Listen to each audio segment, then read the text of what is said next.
frightening crash. A woman trapped when her car falls 600 feet over the edge. CBS 2 team is here. We begin with that dramatic rescue tonight. Well, she lost control of her car on Highway 18 near the split with the 138 west of Crestline. Tonight, CBS 2's Tina Patel is live on the scene for us tonight. Tina?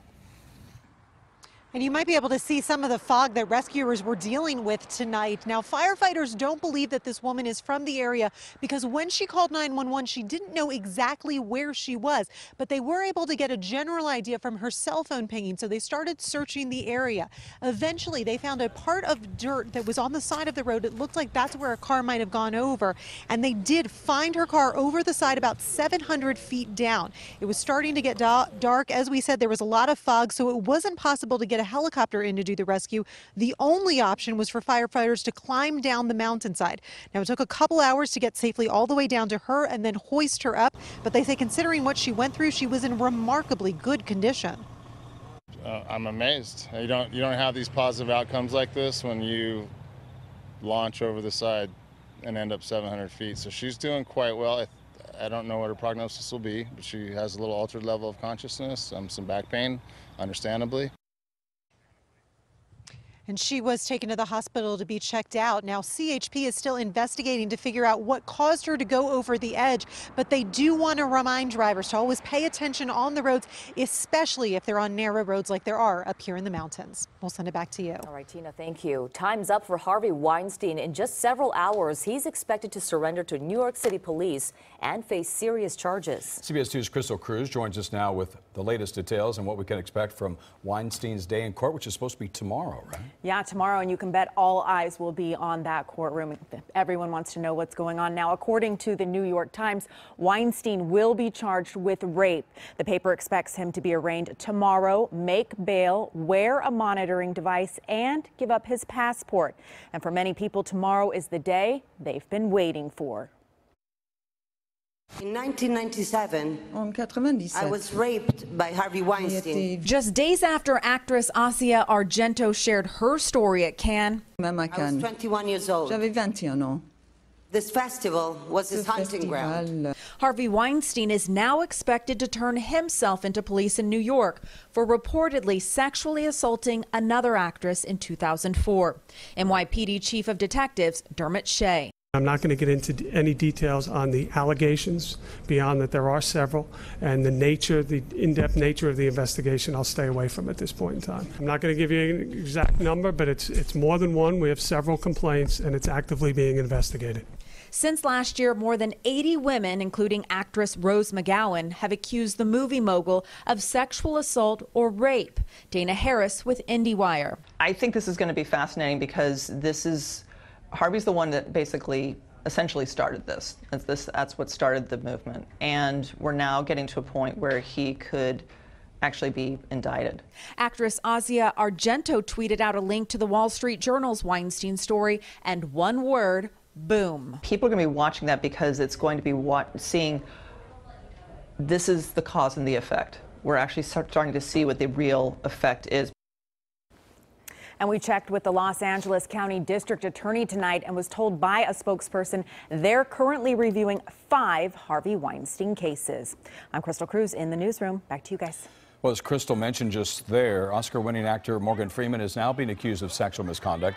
At least 8 women told CNN he behaved inappropriately on movie sets, studio press junkets, and while working at his production company in West L.A. A production assistant on the movie Going in Style says Freeman tried to lift up her skirt while asking if she wore underwear. She says actor Alan Arkin stepped in and told him to stop. Some industry leaders, insiders say, they're not surprised. I'd heard vague rumors in the past that it's yeah, he is the creepy uncle guy. I've heard that before. You have a person that was creating an organization to benefit women that is somehow, damaged goods by these comments. Freeman released a statement today saying anyone who knows me or has worked with me knows I am not someone who would intentionally offend or knowingly make anyone feel uneasy. I apologize to anyone who felt uncomfortable or disrespected. That was never my intent. In other news tonight, people in the Fairfax district say they are fed up with the crime and violence at a growing homeless encampment. There's been fighting in the street, and neighbors say the tent city is preventing them from going to a nearby park now. CBS 2's Tom Wade has a story.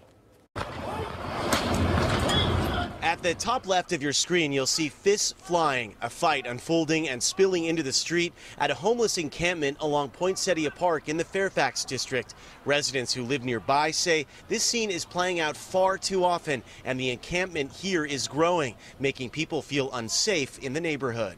Got to the point where my wife is actually scared to go out and walk on the street. I have a 2-year-old son. JB Afo Manin and some neighbors have gotten together and formed a group to address the homeless issue. They say the camp here is bringing drugs and crime, and they say it's affecting everyday life. Because of the fear for any type of violence or any type of drug uses, what have you, or needles, what have you. I witnessed a group of homeless people breaking into a Mini Cooper in front of my house in broad daylight. This encampment is in LA City Councilman Paul Koretz's district. A spokesperson told us the situation is a high priority and that Koretz's office is working with the Bridge to Home program to find places for people to live. The LAPD also told us they are aware of what's happening and officers are working with the city. But no one could tell us when or if these folks will be moved out or where they might end up. Homelessness is not a crime.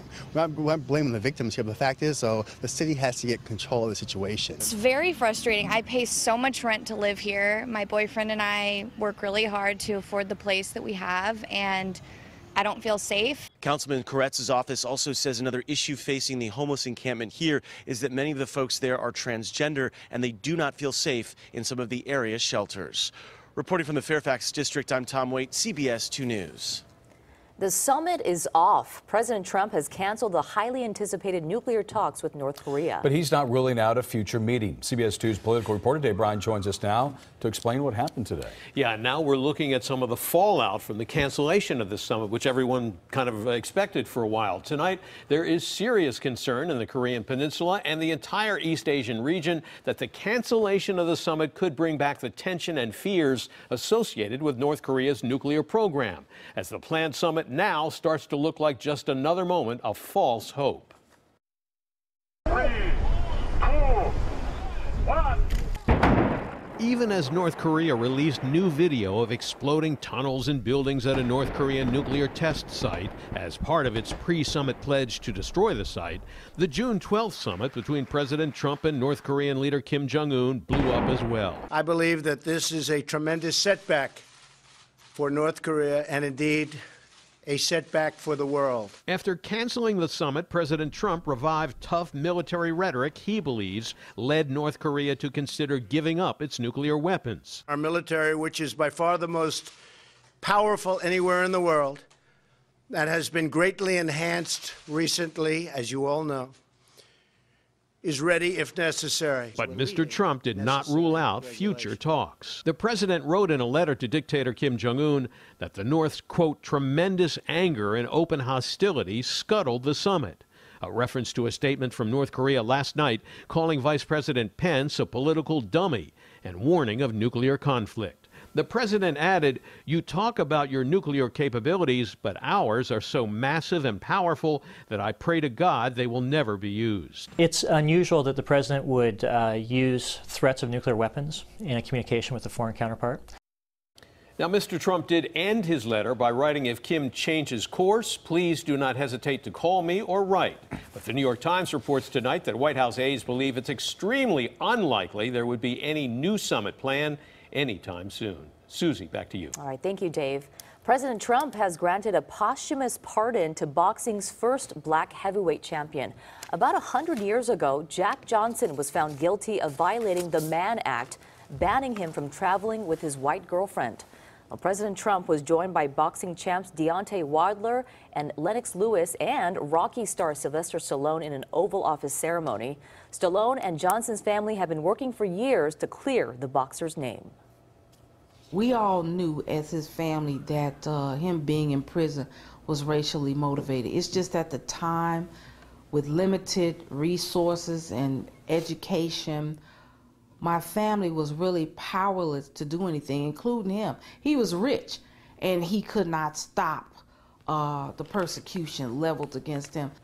Jack Johnson died in a car crash in North Carolina in 1946 after a restaurant refused to serve him. If you're hitting the road tomorrow for a Memorial Day trip, there's a certain time frame you'll need to pack some extra patience.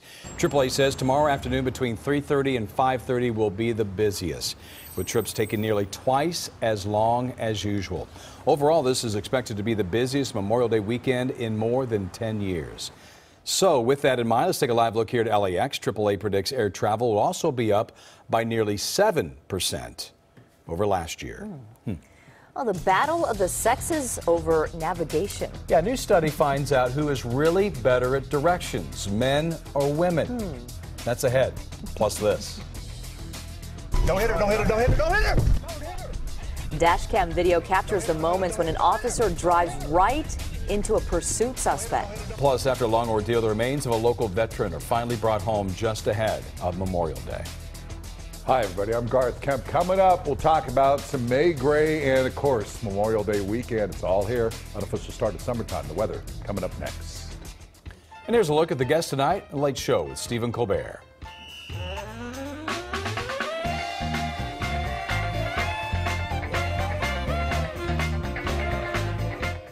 Already following CBS LA on Facebook? Follow these steps to make sure you continue to see our stories on your news feed. First, click on the triangle pointer in the top right corner of your Facebook page. Select News Feed Preferences. Then click Prioritize Who to See First and select CBS LA.